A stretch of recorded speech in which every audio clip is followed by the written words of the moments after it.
celebrating our anniversary in our nation's capital. Can you tell he's so excited? Jacked up, pumped up. 27 years of marriage, celebrating where we met here on the campus of Howard University. Bison in the building. Hey, Jude, what's up? No. Talk a little bit about what people always ask us about. 27 years of marriage. How y'all do that? Yeah, it's it's a long road. What do we always say, baby? It's a marathon. Not a sprint. It's not. We still running the race. Still running. Getting better every day. Always learning. Always growing. Always celebrating. Being joyous. The first thing is our marriage has not been perfect. Nope. Not perfect.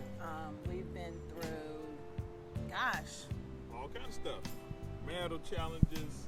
What's marital challenges? Marital challenges. What's marital challenges, y'all? Money issues. What's marital challenges? You got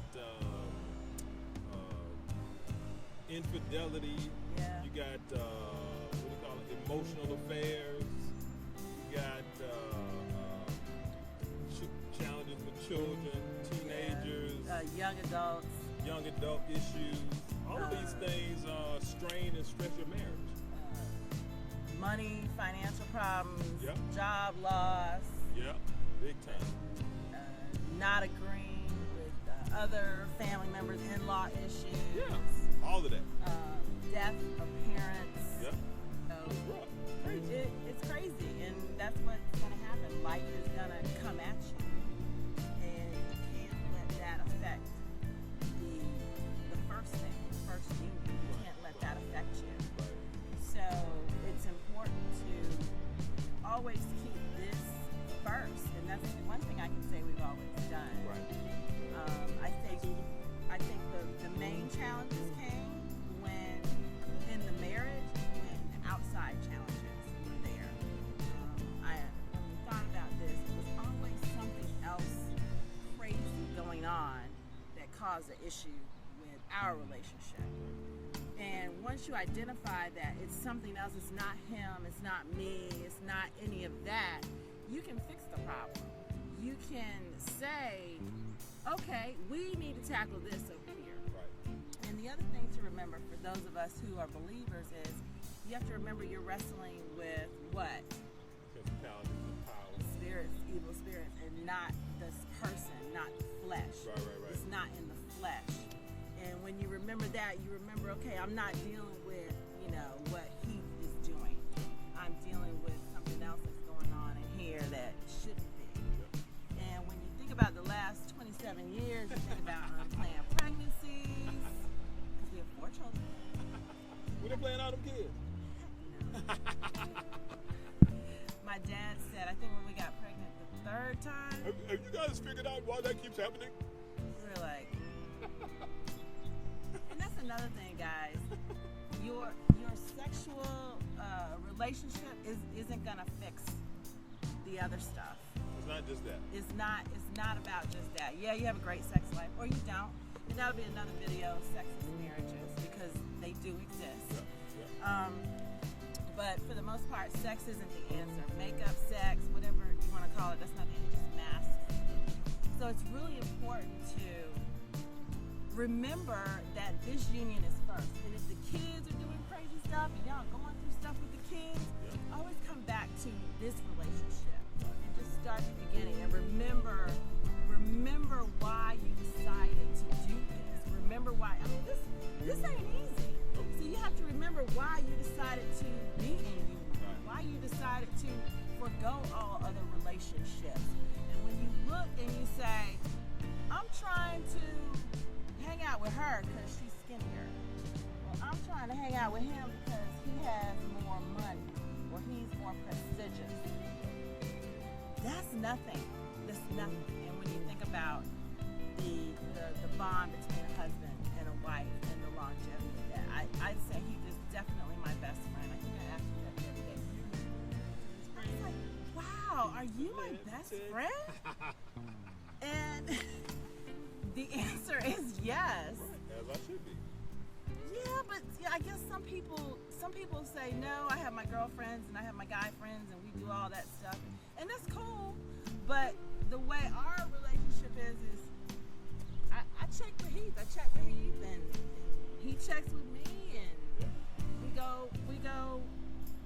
You know, after that, we figure it out. But for the most part, I'm having fun with Heath. That's right. I'm having, like, this weekend being here. It's been a lot of fun. So, what are the top things we learned? So top things we learned. That's what we've been talking about. This first section, right? And then, what do you love about being married? Ooh, wow. Okay, no, let's be specific. What I love about being married to me. Being married to Tracy is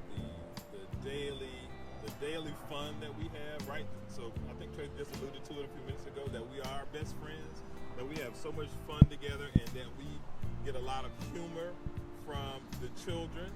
They're hilarious. Our children are. They are. There's always something funny about them.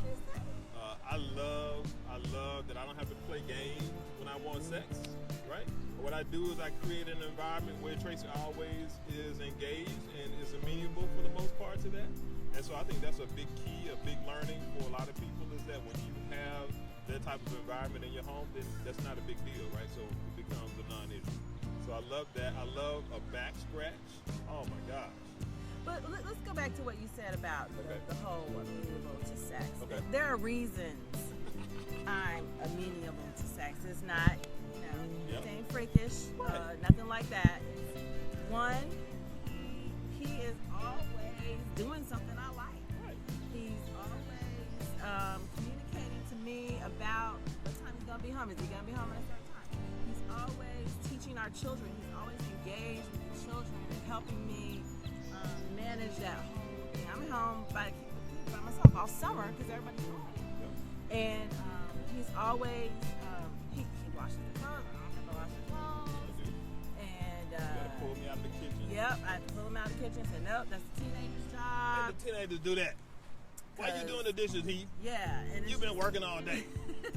Let them teenagers, you better make them do something. He's engaged in the entire family unit. And he doesn't really listen to me. I'm gonna be honest there. He's not the best listener. But at the same time, he will act like he's listening to me. I do. He acts like he's attentive to me. So that makes it easier to say yes when I get the tap on the shoulder or something like that. It makes it a lot easier. So guys, that's the secret. That's the secret, is help keep the house clean, help keep the kids in order. Yeah. Make sure you bring home the bacon. If you're not bringing home the bacon, make sure you're very supportive of your wife or a person that is, and you're gonna get the sex. I don't know what to tell you. That's what it is. Yeah. So is that overrated? The companionship. Is that what I got on? Yeah, you got that on there. Companionship. Oh, what I love about marriage. Yeah. Because I think that's what a lot of people are looking for. People who aren't married, they're looking for a companion, someone they can have a confidant with, someone they can have the trust to share things with, to share moments with. A safe person. Yeah, a safe zone, certainly. Someone who can be in their innermost court, right? Along with God. I mean, you have your inner court, you have your outer court, right? Yep. And then the other thing was someone to dream and grow with. Yeah. That's fun. Yeah, and I think that's one of the things that we really love. Yeah. Well, certainly it's on my list of We've things done that I that love since about being married. Yeah. Some of you know we had the first coffee bar in Fayette County, Georgia. That was pretty much a fruition. See, Heath is the dreamer and I'm the doer, so it just works. It just works. He comes up with great ideas and things that we should do, and I'm like, oh, okay, let's do it. He's like, what? We doing this? Let's do it. Okay, let's do it. So it works. So think about that. Think about the strengths of your partner and go with that, and then use your strength. And if you let one another strengths go, you can do a lot of stuff. Unmarried people. What do you say people who aren't married? Yeah, I think that being open to people, right? I think a lot of sometimes people who've never been married, they look at these prerequisites that they have. I want this person to look like this, and this person has to look like that. Well, And I think that there's nothing wrong with that. You asked me. I'm sorry.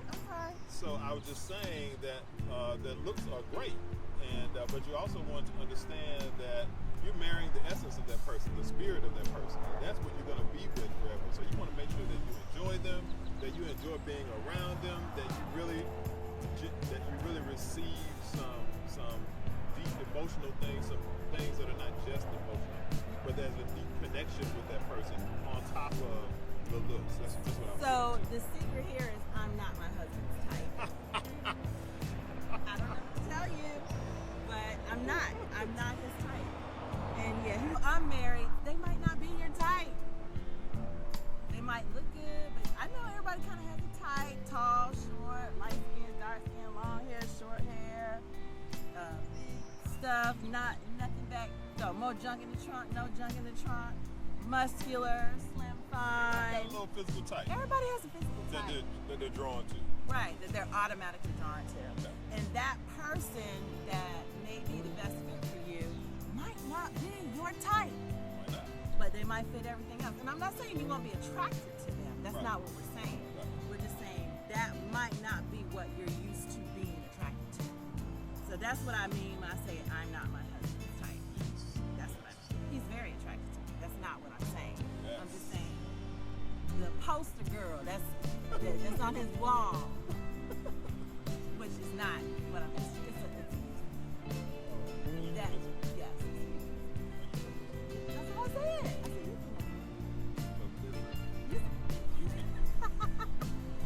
I said Euphemism. Okay, thank you, baby. No problem. People that are engaged, what are you gonna tell them? We had a long engagement. We were together about 18 months before we got married. Now, during the 18 months we had a baby. But that doesn't mean, just because we were pregnant doesn't mean you just get married. Even, 27, 30 years ago, that didn't mean that. Yeah, you seek the wise counsel in those kind of situations, and that's what we did. I engaged with my parents. I did too. You engaged with your parents. Yep. We had marriage counseling. We Yep. talked to your father. And, We didn't really have marriage counseling. We had a Let's be honest. turbo marriage counseling. We had one day. But that was very interesting. I remember nothing. But that was very interesting that he looked at me, and when he asked me why we get married, I said, we're really into each other. We love each other. We spend time together. We have this baby. And I can't find nothing wrong with her. He was like, that's not a good reason to get married. Why not? Just because you are in love, or they look good, or the sex is good, or they won't have sex with you and that's what you want, does not mean you get married. That's not a good reason to get married. When you get married, it should be almost like a business transaction. I'm sorry. What do you mean by that, baby? So what I mean is, you need to think about past, present, and future with this person. You need to think about, what is this union going to do in the long run? When I married Heath, it was about, am I going to be able to hang with this dude forever? And is his family congruent to what my family values are? Do we have the same values? Do we have the same ideas? It's those things. It's those outside things. It has nothing to do with love stuff. Do I love him? Did I love him? Yes, but it has nothing to do with that.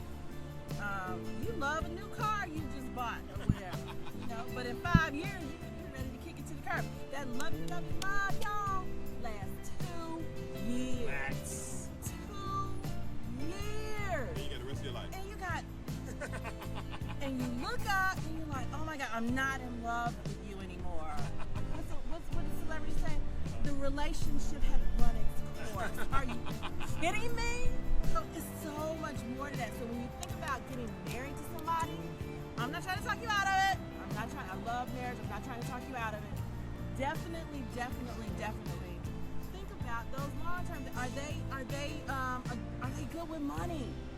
Are they good with money? If they're not good with money, are you good with money? If you're both bad with money, I don't know about that, y'all. You're going to need to have enough money. Pay somebody to watch your money. You can sit and say, oh, the money. Yes, the money. Yeah. Yes, the money is an issue in marriage. Yeah. And it's like anything else, right? You educate yourself. You get post-secondary formal education, but you also have to constantly educate yourself in life, right? Understand what's happening in the world, the marketplace. You have to get some deeper level education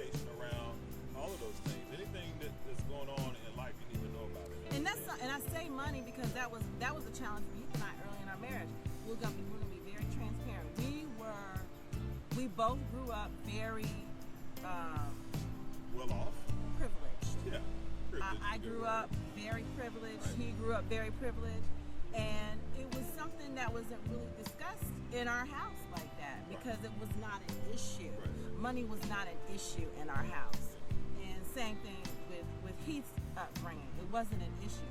So when you grow up in those environments where money isn't an issue and you out on your own, you don't understand. You don't have mom and daddy's money. And you can't do the things mommy and daddy did. So it took us a long time just to grasp a lot of the things we had to change and do to get a grip on our money. And it caused issues in our marriage early on because it was like, what do you mean we ain't got money to do this? What? I can't buy this and I can't. It was an issue. We didn't understand. Oh, your mama gonna struggle to check for that? Oh, your daddy gonna struggle to check for that? I mean, our parents got us through. Our parents got us through. I can't go to Neiman Marcus no more? Do you have your mama's credit card? Because the answer is no on yours. Yeah, it was a struggle. So think about those things when you're getting married. The real tangible things. Where do you want to live? Are we gonna live here? Are we gonna live here? Are we gonna live with your people? Are we gonna live near my people? Think about those things too, because that's an issue. If I don't want to live near your people, right? You have to make decisions like that, and people don't think about these things before marriage. We're talking to the pre-marriage right now, guys. So those are the little things you need to know. Like I said, we've got a premarital like mini course coming out that we're going to share with everybody.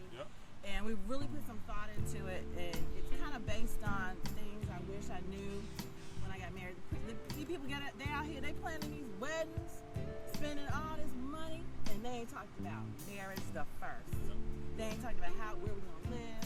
They ain't talked about where we're going to, who's gonna work, who's gonna stay home when we start popping out babies, how many babies, who's gonna watch the baby. Daycare is a you know what. I remember we had when we had both sons in daycare. I was talking to this lady one time. She said, I can send my kid to Georgia Tech for less than it costs to send these kids to daycare. Yes, it's ridiculous. It's ridiculous. And people don't understand that. People don't understand that children are expensive. I'm not saying don't have them. They give so much fulfillment to our lives. Our lives are so full because of our children. Right. But what you want to keep in mind is you can get some money. And you women out here, and I'm picking right now, I've worked through our entire marriage. And it's because I didn't want my husband to die at 45 from stress over trying to keep me in a certain lifestyle. And I've had friends and neighbors who have lost their husbands because they don't contribute financially. When you don't contribute financially, bring it down a notch. Bring it down a notch. Shop at the thrift store. Shop at the Walmart. Get some hand-me-down clothes from other people, Posh, and all these other websites have some great opportunities for less. I understand wanting to stay home with kids, but not at the expense of your husband dying. Because I have seen it. Living in this big house, this doing that and the other, and your husband, because he can't handle the stress of keeping it all together. Keep that in mind. I've seen that several times. Keep that in mind. And I made it a distinct choice. Yeah, we have 4 kids. I used to get ridiculed because I worked, and we had 4 children. But I was like, that's all right. They're going to be just fine, and I'm going to have a husband when this is all over with, because he's going to be alive, and he's not going to be an alcoholic. So I'm just really passionate, guys, about this marriage thing, about doing it right. And another thing, Black people are married for a long time. We have several friends who have been married 20 plus years, 15 plus years, 10. It's a whole group of us. And we need to promote that more. That's not being promoted in our community. It's a celebrity thing and everything. That's not what it's about, guys. It's about not having a nanny and still holding it together. Not having the $1 million a year job and still holding it together. And we have so many examples of this out there. And it's just so important that we promote it. We promote one another. You have to figure out a way to do it regardless of what's going on. That's what I'm saying. That's what you're saying. I feel you on that, man. That's a great point, because life is going to come at you. Things are going to come at you. The enemy is strategizing and trying to come at your marriage, come at your life. Every day. To break you up, to break up your relationships, to break up your marriages. And so whether you're divorced, whether you've never been married, whether you want to be married, whether you want to be married again, whether you're okay with being single, all of those things are